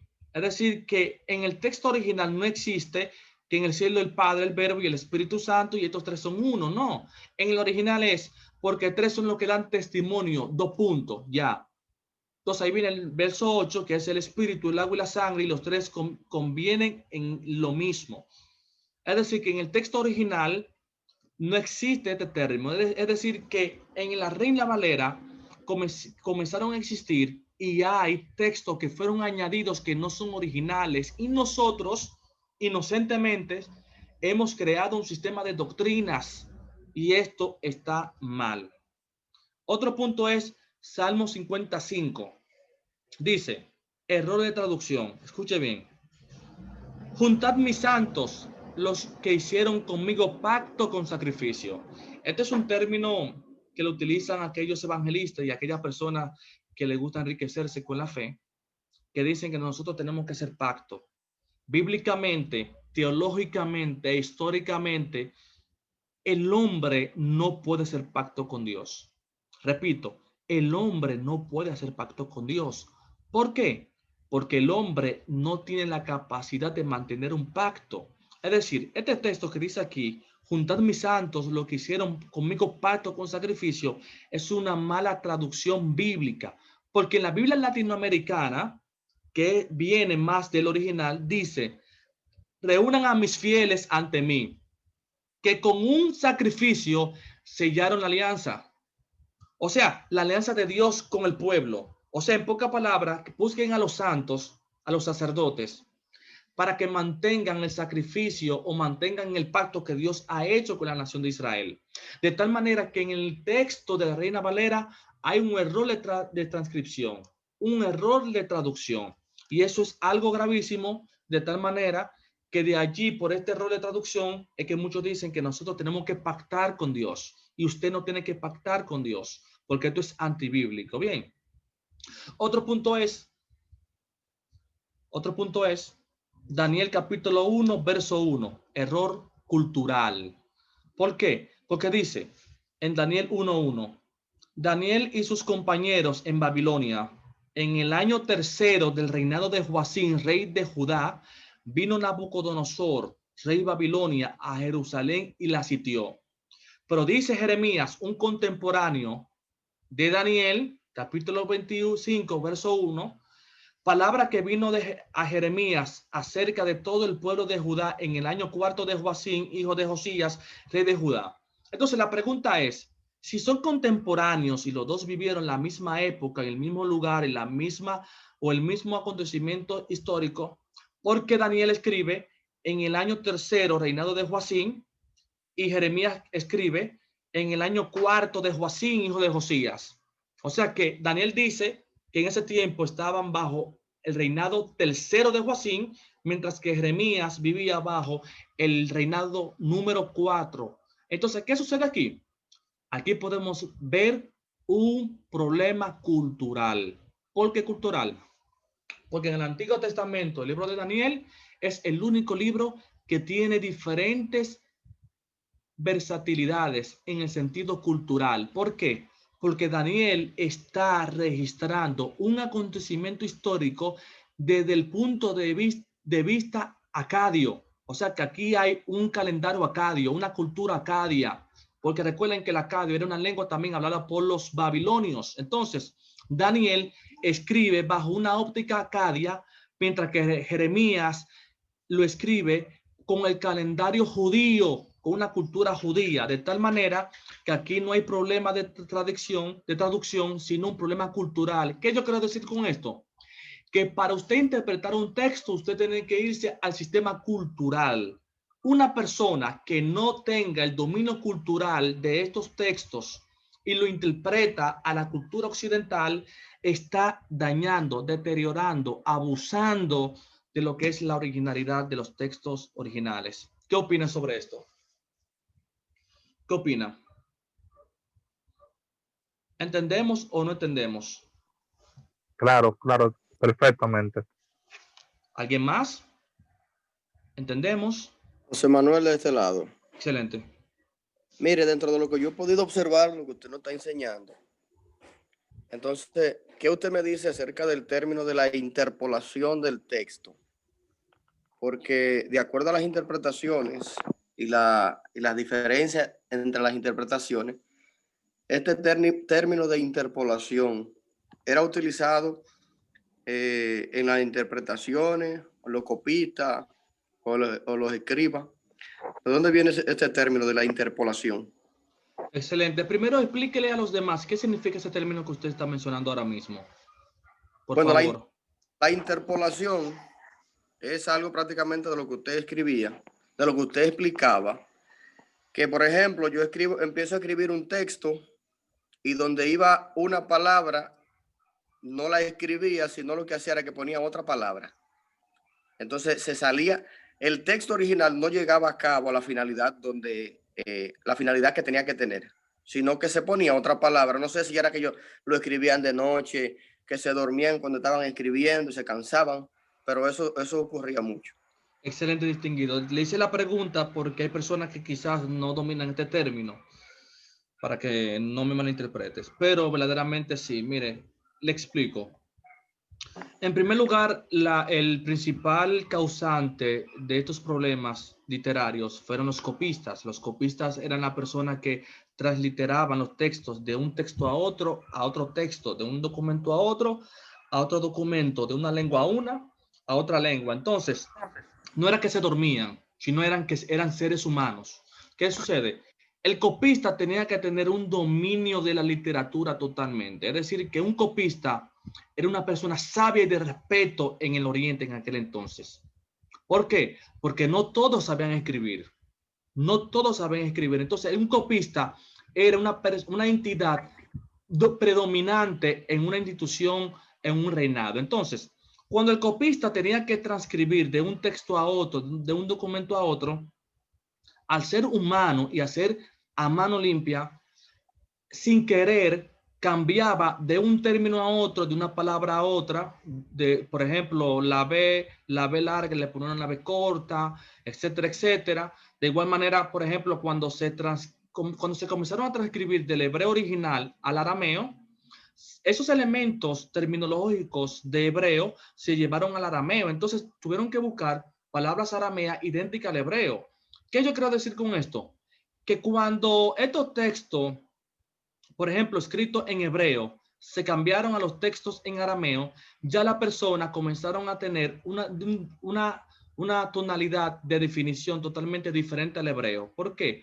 Porque la cultura aramea es diferente al hebreo. La cultura griega es diferente a la aramea. Entonces, cuando una persona escribe en hebreo, luego lo pasan al arameo y luego al griego, ya hay un cambio cultural del cielo a la tierra, un cambio semántico, un cambio cultural, un cambio de significado de la palabra. Entonces, esto es muy complejo, muy significativo al momento de la interpretación. ¿Está complacido, distinguido con la respuesta? Muy bien, muy bien. Ok, excelente. Continuamos entonces. Luego está Lucas 14:26, error cultural o interpretativo. Dice que si alguno viene a mí y no aborrece a su padre y a madre y a su mujer e hijos, a sus hermanos y hermanas y aún hasta su propia vida, no puede ser mi discípulo. Entonces aquí hay un problema de error cultural e interpretativo. ¿Por qué un error cultural e interpretativo? Porque si usted establece, escuche bien, este es un ejemplo de lo que hablamos ahora mismo. Si usted interpreta la palabra aborrecer desde el punto de vista occidental, venezolano, dominicano, boricua, mexicano, etcétera, etcétera, la palabra aborrecer significa como odiar, dejar, ¿verdad? Pero cuando usted lo interpreta de acuerdo a la cultura oriental, específicamente al hebreo o al arameo, incluso al griego, la palabra aborrecer significa dejar en un segundo plano. ¿Qué yo quiero decir con esto? Que si usted interpreta este texto de aborrecer a su padre, a su madre, a su mujer e hijos de una manera occidental, aquí Cristo lo que le está diciendo es que usted tiene que odiar, abandonar a su familia, y no es así. Lo que está diciendo es que usted tiene que poner en un segundo plano a su padre, a su madre y a su mujer e hijos. Es decir, primero amar a Dios sobre todas las cosas y luego amar al prójimo. Porque aquí lo que se está cumpliendo la ley de Moisés, primero a Dios y luego al prójimo. De tal manera que este término hay que interpretarlo de acuerdo a la cultura hebrea por el cual fue utilizado para poder escribir este texto. Luego está... sí. Disculpe ahí, profe, sí, pero hace un momento usted no habló del nuevo pacto o Nuevo Testamento, que no deberíamos, de acuerdo a la hermenéutica, interpretarlo bajo las costumbres hebreas. O no Perdón, sé si fue que me confundí. ¿Cómo fue la pregunta? Que hace un momento usted no habló que era un error un error hermenéutico nuestro si interpretábamos textos del Nuevo Testamento, del Nuevo Pacto, conforme a la cultura hebrea. Entonces ahí me resulta un poco, o sea, porque estamos hablando de Lucas, entonces lo estamos interpretando conforme a esa cultura, aunque sabemos que a quién iba dirigido también. Vamos a ver si yo pude entender. El error está que lo que está en el Antiguo Testamento hay que interpretarlo de acuerdo al Antiguo Testamento. Lo que está en el Nuevo Testamento hay que interpretarlo de acuerdo a la cultura del Nuevo Testamento. Eso es lo que estoy diciendo. Entonces, cuando yo digo que la palabra aborrecer desde el punto de vista hebreo arameo y griego significa poner en un segundo plano a cierta persona, es lo que estamos diciendo. Y aquí no hay ningún tipo de error en este tipo de interpretación. Porque sí podemos decir que el error está, es que hay palabras que fueron establecidas específicamente a la nación de Israel. Y el error está que nosotros no podemos, adoptarla a la iglesia. ¿Comprende? Ahora, Perfecto. este término fue establecido a la nación de Israel. Pero, según la hermenéutica que dice, existe una sola interpretación, pero tiene diferentes aplicaciones. Entonces, nosotros podemos aplicarla a nosotros para amar a Dios, porque es un principio hermenéutico. Porque dice la hermenéutica que solamente hay una sola interpretación y hay diferentes aplicaciones. Entonces, en cuanto a lo que es aplicar nuestro texto en cuanto al amor a Dios, es una realidad, es una verdad. ¿En qué sentido?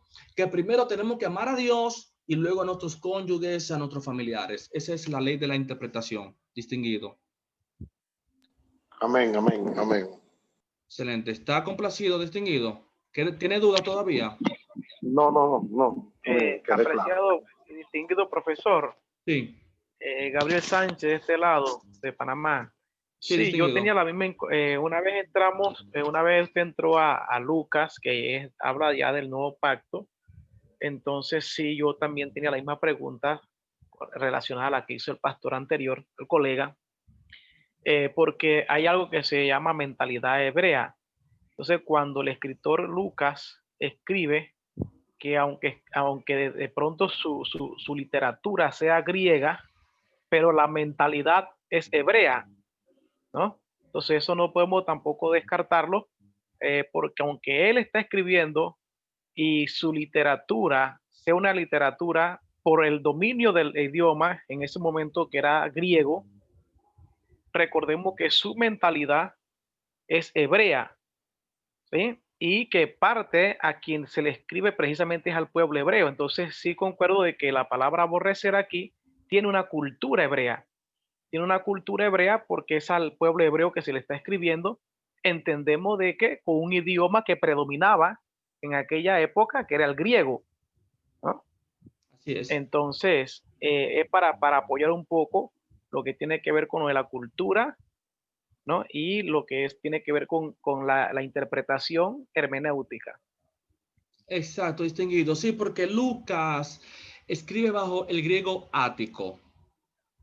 Lucas fue uno de los escritores más finos en cuanto a sus temas literarios. ¿Qué sucede? Independientemente de que Lucas escribe bajo la cultura ática, no podemos negar que Lucas tiene una mentalidad hebrea, porque estos dichos fueron escritos directamente hacia el hebreo.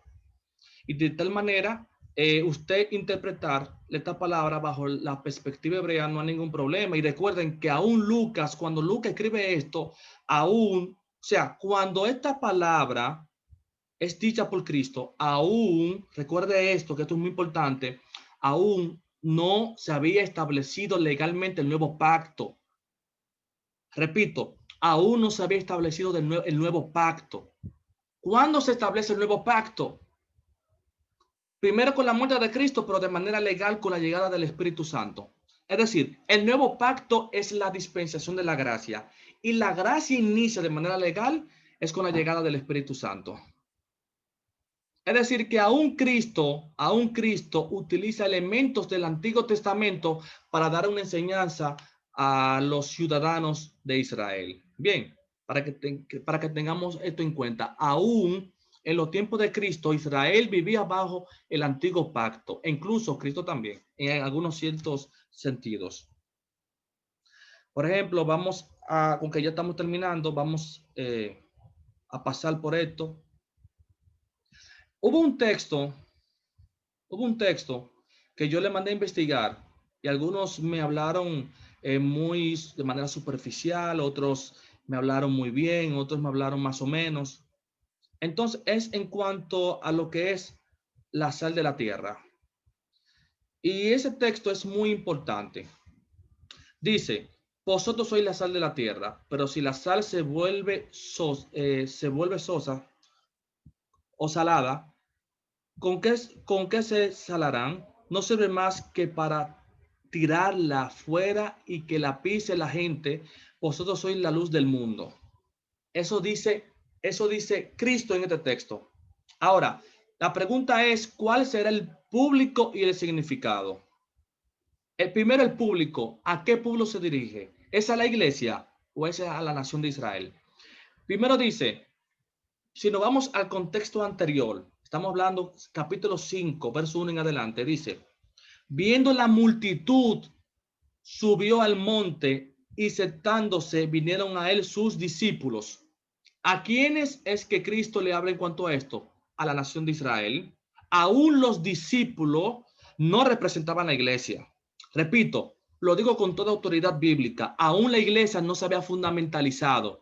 Cristo no vino a establecer la iglesia. Los apóstoles aún no eran la iglesia. Cristo lo que estaba fundamentalizando era el reino de los cielos, pero la iglesia de manera legal, el evangelio se fundamentalizó en Hechos 2 con la llegada del Espíritu Santo. Es decir, que en el Antiguo Testamento la iglesia era un misterio.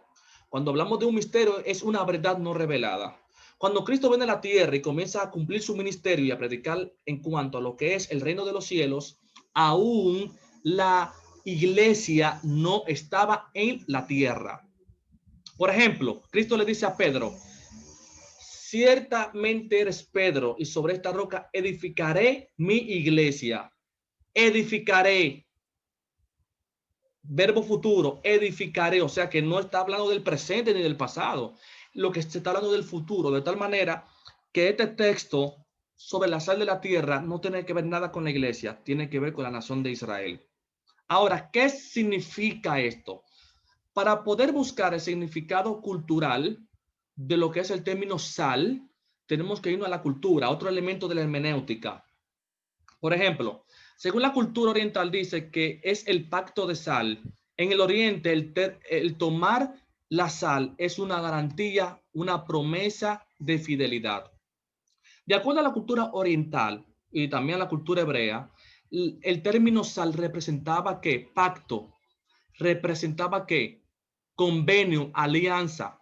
Cuando una persona en los tiempos antiguos, en esa zona geográfica del oriente, un rey invitaba a otro rey y en esa comida le echaban sal y se sentía un poco salada, esto representaba pacto rotundamente. ¿Representaba qué?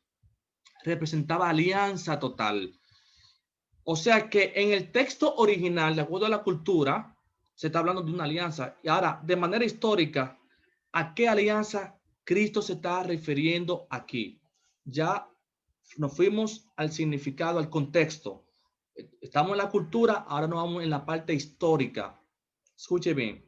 En la parte histórica, Segunda de Crónicas, capítulo 13, verso 5, dice, ¿no sabéis vosotros que Jehová Dios de Israel dio el reino a David sobre Israel para siempre, a él y a sus hijos bajo pacto de sal? Y cuando tus días sean cumplidos para irte con tus padres, levantaré descendencia después de ti a uno de entre de tus hijos y afirmaré su reino. Él me edificará casa y yo confirmaré su trono eternamente. En pocas palabras, cuando Cristo le dice, vosotros sois la sal de la tierra, es que en ti nace la bendición para llevar no solamente el evangelio, sino el gobierno de Cristo a las naciones, porque está hablando de un pacto antiguo en cuanto al sistema histórico. De tal manera que la sal de la tierra no tiene que ver nada con la iglesia. Aquí la iglesia no es la sal de la tierra. Aunque nosotros desde el punto de vista podemos aplicárnoslas. Recuerden que dije anteriormente que la hermenéutica consiste y dice que hay una sola interpretación y se puede sacar diferentes aplicaciones. Según la interpretación original en este texto, quiere decir que Cristo le está hablando al pacto antiguo que Dios hizo con David en cuanto a la ley. O sea que Cristo le está hablando directamente a la nación de Israel, no a la iglesia. Ahora nosotros podemos aplicarla hacia nosotros en el sentido que nosotros somos la sal de la tierra, porque de nosotros es que viene la profecía de bendición para el mundo en cuanto a lo que es la bendición del evangelio que se cumple en Hechos capítulo 2. ¿Qué tal la clase? ¿Le gustó? ¿No le gustó? ¿Entendieron? ¿No le entendieron? ¿Están de acuerdo o no están de acuerdo? Excelente, profe. Muy bueno. Porque en realidad me gustó mucho el punto donde usted tocó sobre los dichos que dicen o decíamos muchas personas cristianas. Realmente hasta el día de hoy se utilizan, y nosotros como pastores tenemos un gran trabajo, por ejemplo, aquí en nuestro país, porque debemos de desculturizarnos para entonces aprender lo que realmente establece la Biblia y el original, porque le damos también unas interpretaciones muchas veces como nos convenga. Y qué bueno que ese tema se trató, porque he escuchado ministros poner o decir desde un púlpito todas estas cosas que son antibíblicas. Perfecto, perfecto. ¿Alguien más? Muy bien, excelente, distinguida. Muchas gracias. Muy interesante la clase, ya que, de acuerdo al punto que usted tocó, cuando Jesús se refiere a que vosotros sois la sal, yo prácticamente entendía que era prácticamente a la iglesia, pero de acuerdo a lo que explica, en ese momento la iglesia no existía, pero sí existían los judíos, que eran los que le estaba llamando a formar parte de la obra redentora. Amén, distinguido. Muchísimas gracias. ¿Alguien más? ¿Entendió o algo que no entendieron, que usted crea que se quedó muy superficial? Una Amén, pregunta, profesor. profe. Cuando, ok, hable, sí, hable, luego yo. Ok, no se preocupe. Bueno, sí. Solo iba a hacer un comentario que cuando se habló acerca de la hoja de los árboles, es que esa es una canción y casi siempre la gente que somos cristianos, pues, tomamos las letras de las canciones como palabra viva de Dios, y la canción dice, ni las hojas de los árboles se mueven, si no es por su poder. Entonces mucha gente cree que eso está en la Biblia. Igual acá en Panamá hay otro dicho que la gente dice, si madrugas Dios te ayuda, y eso tampoco está en la Biblia, y muchos lo utilizan. Ese es mi aporte. Exacto. Incluso hay uno también que no quise ponerlo. Por ejemplo, usted lo puede investigar. Hay un coro que dice que allí estaremos con palmas en las manos, estaremos por toda la eternidad. ¿Recuerdan ese coro? Esa canción. Que estaremos... Perfecto. Ese coro también es mal interpretado, porque la iglesia no tendrá palmas en las manos. No tendrá palmas en las manos. Ese texto vamos a ver si nosotros lo interpretamos la semana entrante, el próximo martes, que también ese coro está muy lejos a la originalidad de la interpretación. ¿Alguien más quiere aportar? En estos Que Dios días le bendiga. yo escuché, increíble pero cierto, yo pensé que no lo iba a escuchar más. Yo escuché a un ministro, bendito sea el nombre de Dios, predicando sobre Marta y la piedra. Yo quería pasar por la pantalla, varón, y darle un pecozón. Él decía, sí, entiendo. Y cuando leyó también fue lo mismo, y no vio el punto y seguido, no le dio la entonación, y yo quería volverme loco porque fui yo que lo invité al pana, ¿me entiendes? Entiendo. No es fácil, ministro, es una responsabilidad. Él dijo, Marta, porque Marta, quita la piedra, porque esa piedra de la incredulidad, porque digo, ay, Dios mío, padre. Sí, distinguido. Freisy, una pregunta. Usted también en el grupo de los lunes, ¿verdad? Sí, me pasaron ahí. Pues. Ok, ministro, ya, sí, porque su voz es reconocida, además también el nombre, para que no lo puedo ver. Perfecto, Dios te bendiga mucho, Freisy. Ministro, se dañó, ¿sabes? Santo Domingo, arriba República Dominicana. ¿Perdón? No tengo luz aquí.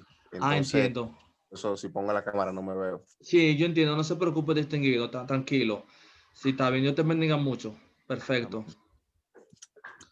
Ok, profe, la pregunta mía es, con respecto a lo que estamos hablando ahora de la sal de la tierra, cuando entendemos que eso se refería al pueblo de Israel, mayor se refería al pueblo. Nosotros podemos, hay cosas que nosotros nos conectamos con ellas.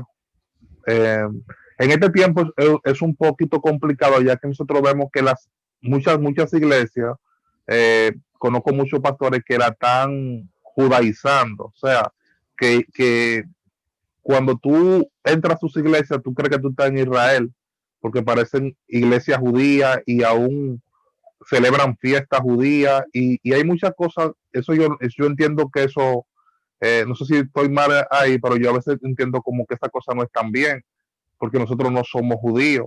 Ahora, la palabra que tenemos y la Biblia, yo entiendo que cuando la Biblia dice, vosotros sois la sal de la tierra, conforme a lo que significa eso para Israel, nosotros podemos entender que como pueblo de Dios que somos por medio de Cristo, sí hay cosas que nos pertenecen a nosotros. No sé si usted me corrige.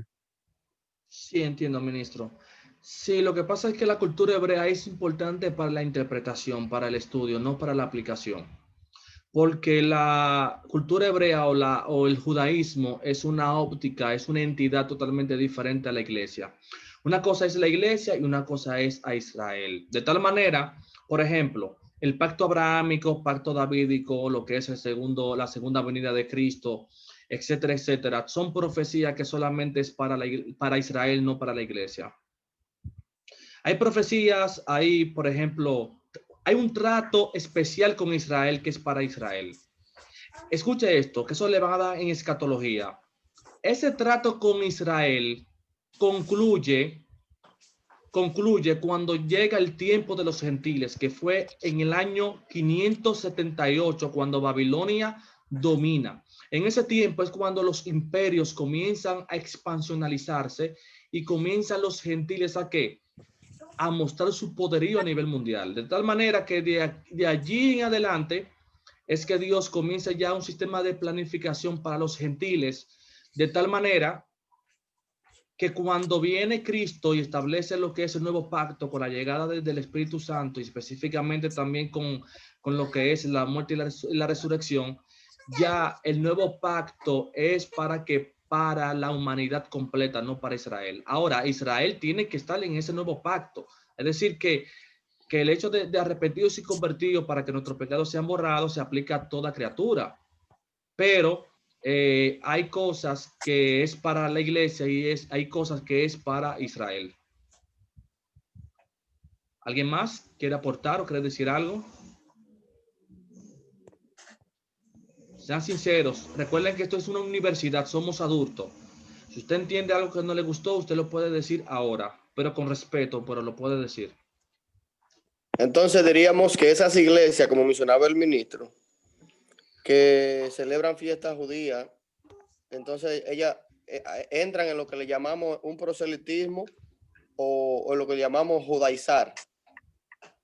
Están judaizando, ministro, están judaizando totalmente a la iglesia, porque es que ya nosotros estamos en el nuevo pacto. Estamos en el nuevo pacto, entonces muchas iglesias quieren vivir bajo el antiguo pacto, entonces no es así. Okay. Exacto, nosotros estamos bajo la gracia. Usted puede enseñarle a su iglesia cultura hebrea, cultura para que aprenda, para que interprete, para que entienda, pero no es para vivirla. ¿Entienden? ¿Alguien más? Perfecto, entonces, ya por último, ya para la próxima clase, aquí le dejo una pequeña tarea. Son unas exposiciones. Más o menos, ¿cuántos son ustedes? Aquí hay 13 personas. En clases anteriores llegábamos a 17, 18, okay. Algunos casos, pero veo que en estas clases estamos redando los 15, 13, 14 ahí más o menos. Perfecto, distinguido. Entonces, para ver, yo creo que hagan 4 grupos. 2 grupos necesito que expliquen para el próximo martes, para el martes 24 de noviembre, y los 2 grupos al final que expongan para el último martes de 1 de diciembre. Si ustedes lo hacen así, creo que no le voy a poner trabajo final. Si hacen algo de calidad. Por ejemplo, el primer grupo me va a hablar sobre hermenéutica y sus reglas de interpretación. Repito, el primer grupo me van a hablar sobre hermenéutica y sus reglas de interpretación.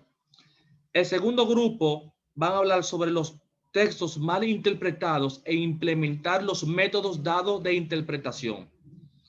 Es decir, que usted va a buscar diferentes textos mal interpretados y usted va a utilizar el contexto, la historia, la gramática, la historia, etcétera, etcétera, para usted fundamentalizar esto. Bien, en cuanto al otro grupo que van a exponer el martes 1 de diciembre, que es el grupo número 3, tienen que exponer en cuanto a lo que es el lenguaje figurado, símiles y metáforas y de ejemplo de cada una de ellas. Eso está en el material que le enviamos.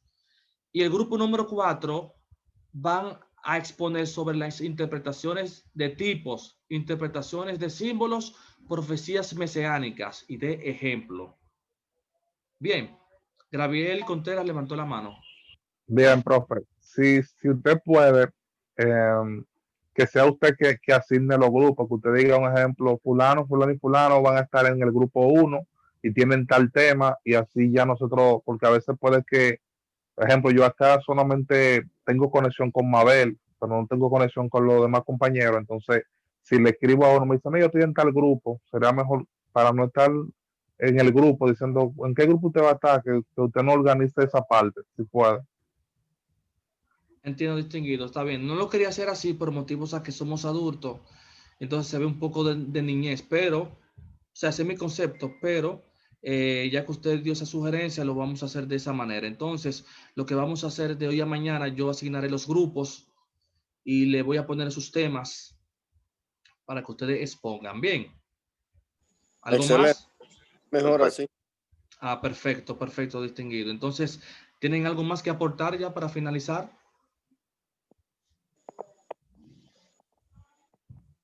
¿Algo más? Bueno, si pueden, nos deja